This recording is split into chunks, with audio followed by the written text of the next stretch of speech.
There are horror stories, there are great horror stories, and then there's The Shining. Stanley Kubrick's masterpiece of horror, at first misunderstood by critics when it originally came out, has garnered the respect it deserves in the decades since. And like all great films, the story behind its creation is just as interesting as the movie itself. The backstory behind The Shining is legendary for just how bizarre it is, and every time you hear about it, there is always some new anecdote or story that happened to the cast and crew whilst filming that has been unearthed. You might have heard of some of these before if you're a fan of The Shining or of Kubrick's other work, but there are still plenty in here that you might have never stumbled across before.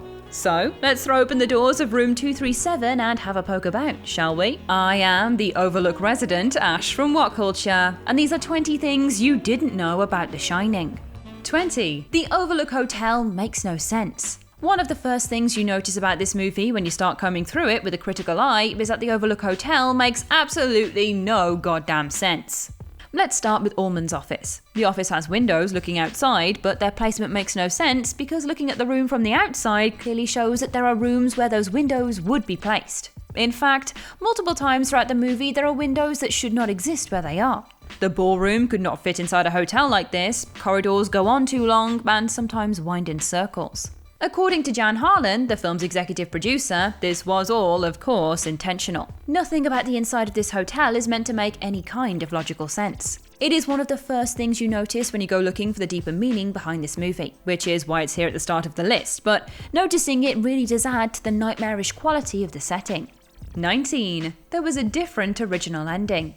Deleted endings are nothing new to Hollywood, and of course, the original ending to The Shining is just as bizarre as everything else about this movie. The original ending takes place after Jack dies in the snow. While in the hospital, Wendy is visited by Ullman, who brings some disturbing news. Following up on her story, the police searched the entire hotel from top to bottom, but apparently found nothing out of the ordinary whatsoever. The film fades to black, with text informing that the Overlook Hotel would survive this tragedy like it had before. Understandably, the ending was scrapped, as Kubrick felt that it was just a twist too far, and that the narrative was just fine without it. Ultimately for the best, as the ending we got is legendary all on its own.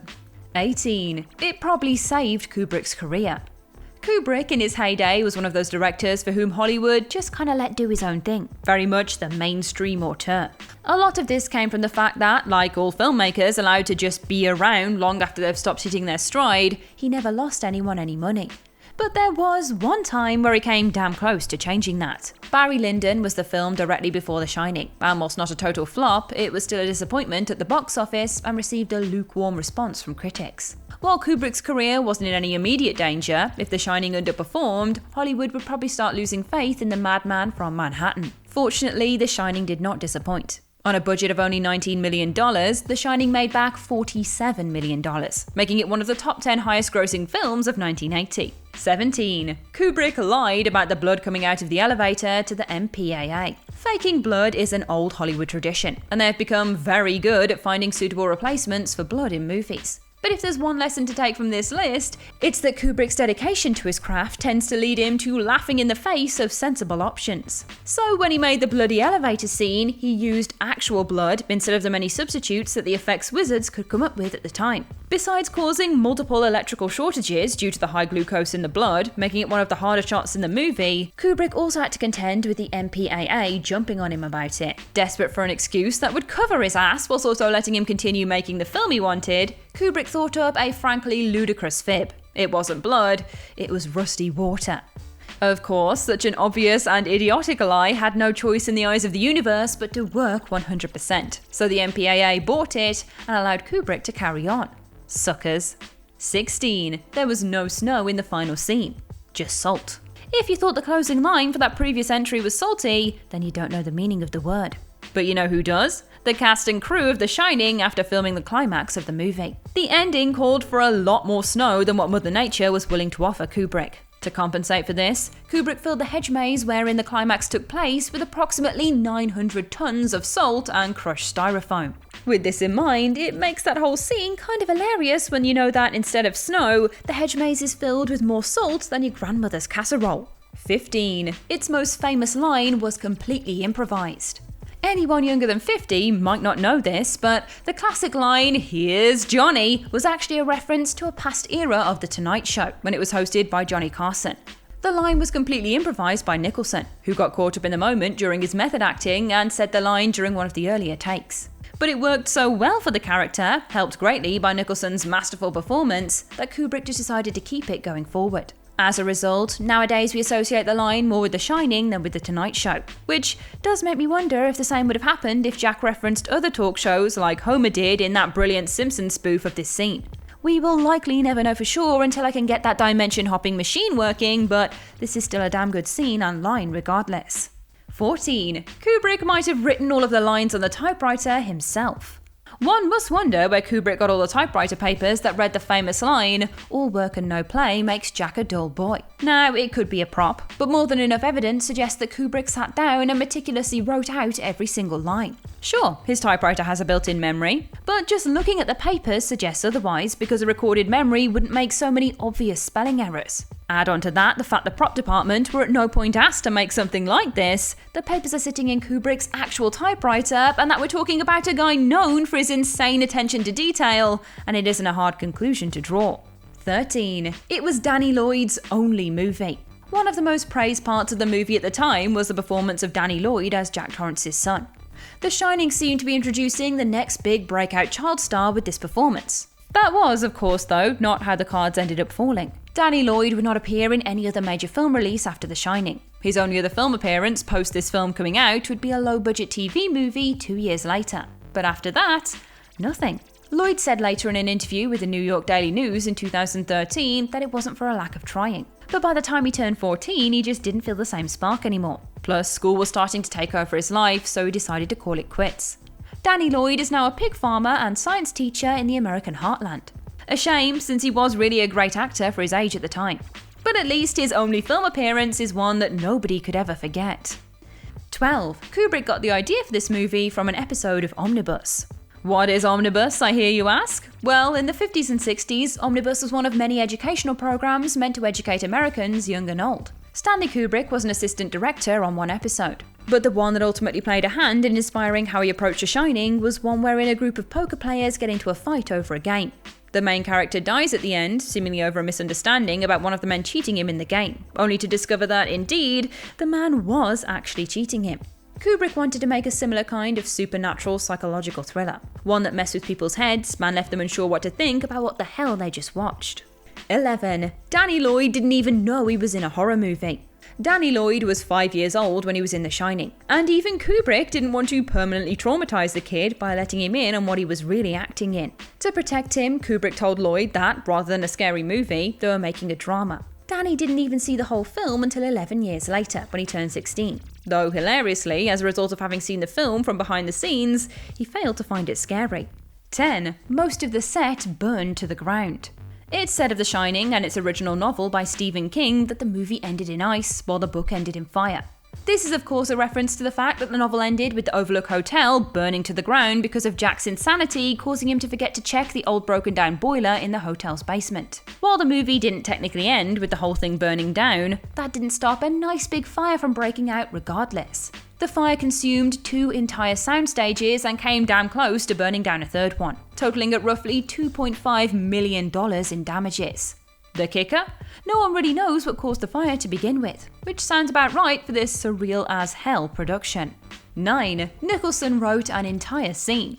Nicholson provided more to this movie than just his usual insane performance and improvising one of the most famous lines in film history. He actually wrote an entire scene on his own. The scene in question was of Jack Torrance berating his wife for interrupting his writing. According to Nicholson, he drew on personal experience when writing this scene. He was a writer as well as an actor, often working late into the night and becoming half crazed in the process, which took quite the toll on his marriage at times. He channeled that kind of energy into the half-mad, manic, self-important posturing that Jack Torrance exudes during that scene, and what resulted was one of the most chilling exchanges in the movie.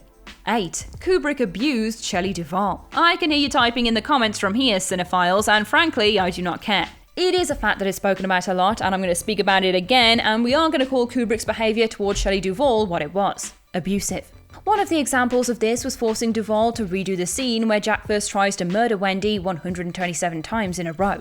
This, as you can imagine, pushed Duvall to the emotional and mental breaking point when it was coupled with his brutal and isolating attitude towards her. This was all to give the scene that much more visceral edge by making Duvall's panic all the more real. 7. Most of Kubrick's family helped make it. Kubrick actually had half of his entire family helping him make The Shining. For one, the executive producer of this movie was Kubrick's brother-in-law, Jan Harlan. The design and music were respectively handled by Kubrick's wife and daughter, Christine and Vivian Kubrick. In fact, Vivian would go on to be famous for the 30-minute BBC documentary, The Making of The Shining, which gave audiences a rare look into the behind-the-scenes directing styles of the famous director. The Shining truly was a family effort on the part of Kubrick. Without his wife and daughter to help design the look and sound of the movie, and without his brother-in-law to fund the thing to begin with, we likely wouldn't have this treasured classic. Or at the very least, not have it in the form that it's in now. 6. What Jack wrote changes from country to country. The most famous line out of this entire movie is what Wendy finds written 500 times in a row on Jack's typewriter. All work and no play makes Jack a dull boy. However, if you live in a different, non-English speaking country, you probably recognise the line as something quite a bit different. In Germany, for example, the text instead reads, "Don't put off tomorrow what you can do today." And in Italian it says, "He who wakes up early meets a golden day." Whilst not making any more or less sense than what we English speakers got, all of these other versions still imbue the scene with the right amount of dread that the scene required. One has to wonder though, if Kubrick did write all 500 pages of the English text, did he do the same for the other languages? 5. Danny's jumper apparently means the moon landing was faked. Stanley Kubrick never tells anyone anything straight. I suspect whenever he moved houses, he'd give the mailman a treasure map and a scavenger hunt just to find the mailbox. So it makes sense that if he were in on some big secret, he wouldn't just tell people. Oh no, he'd make us f***ing work for it. This is the best justification I can think of for people believing that Kubrick helped to fake the moon landing. And what is their evidence for such a mind-blowing revelation? In one scene of the movie, Danny is wearing a sweater that has a rocket on it and the word Apollo. Yeah, that's all they've got. There are some more stretches, but the jumper is the big cincher here. Make of that what you will. 4. Room 237 does not exist. The Shining, whilst using sound stages like other Hollywood projects for certain scenes, for the most part shot on location at an actual big spooky hotel, specifically the Timberline Lodge in Oregon. In the book, the spooky room of evil is number 217. But since the Timberline Lodge actually has a room 217, they understandably asked Kubrick to change the room number so as not to inadvertently hurt business. So, the room number was changed to the now infamous room 237, which doesn't exist in the Timberline Lodge. This works both for the surreal atmosphere of the movie, as well as keeping both sides of the deal happy. 3. Jack Nicholson was too good at chopping down doors.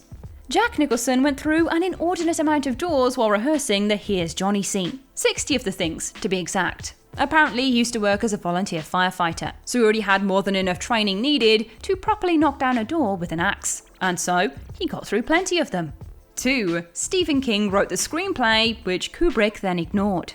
Anyone at all familiar with the story of The Shining knows that Stephen King and Stanley Kubrick did not get along at all. Kubrick didn't seem to think very highly of the book, even calling the writing of the king of novelized horror weak when King first turned in the screenplay he wrote for the movie. Just to further prove that his balls were made out of granite, he proceeded to pen a new screenplay with famed novelist Diane Johnson for the screenplay that would ultimately be used for the movie. As a result, King found the movie that shocked audiences around the world a betrayal of his work and everything he poured into it.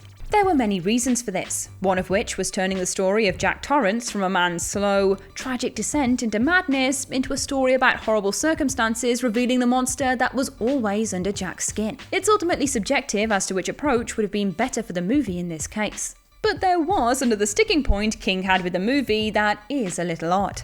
1. Dick Hallorann was supposed to live. The Shining has all but eclipsed the book it was based on, in contrast to other King adaptations where the awfulness of it really makes you appreciate the novels that bit more. Looking at you, Dark Tower. So, it may come as a shock to you if you've only seen the movie that Dick Hallorann not only lives to the end of the story, he becomes a surrogate father figure to Danny as he grows up, and is even there to see him graduate from college as a young man. A clearly very important character to our protagonist's character arc. So why did they kill him off in the movie? In the book, Jack doesn't use an axe, he uses a large wooden mallet. And anyone who thinks that sounds silly should try being hit by one of those things. It isn't fun. Kubrick obviously felt that an axe would be scarier. And following that logic, Dick is attacked by Jack when he gets to the hotel in the book, and it would be weird for someone to be chopped up by an axe and survive. So, see ya, Dick. And that's our list. Which of these facts most surprised you? Share your thoughts in the comment section below. I've been Ash and this has been What Culture. Don't forget to like, share, subscribe and come back again soon for some more spine-tingling horror content. Thanks for watching.